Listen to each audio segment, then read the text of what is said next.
cela se répercute aussi chez les entrepreneurs. D'ailleurs, à cause de cette vidéo, je me suis dit, OK, je vais faire un tour encore dans ce livre parce que c'est quelque chose que j'avais lu et je me suis rappelé en préparant cette vidéo que MJ de Marco avait parlé de ce sujet.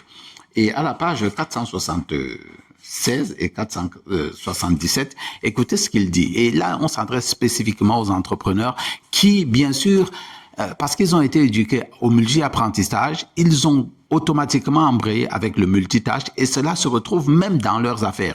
On est atteint du syndrome de Teckel lorsqu'on est obsédé par le besoin de disperser son attention entre différents projets et opportunités.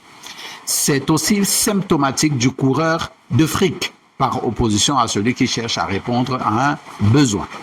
Sérieusement réfléchissez.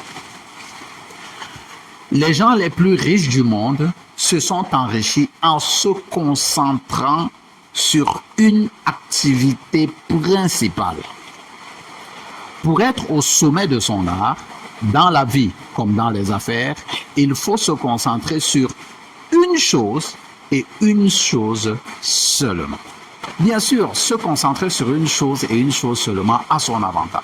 Et cet avantage, nous l'avions vu dans le livre L'effet cumulé, dans le résumé du livre L'effet cumulé. Vous pouvez aller voir cette vidéo où nous avons parlé des 10 000 heures, de la stratégie des 10 000 heures. Les 10 000 heures nous permettent de devenir un maître dans une chose, de maîtriser cette chose à un point tel que nous pouvons la faire même les yeux fermés. Et c'est maîtriser une chose, choisir une tâche, c'est ça qui est l'essentiel. Et c'est ça, ce secret qui est tant détesté que les gens ne veulent pas appliquer aujourd'hui.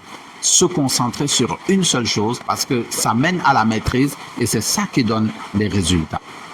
Mais une fois qu'on a neutralisé le multi-apprentissage, une fois qu'on a neutralisé le multitâche, il faut passer à une étape supérieure, une méthode déterminée.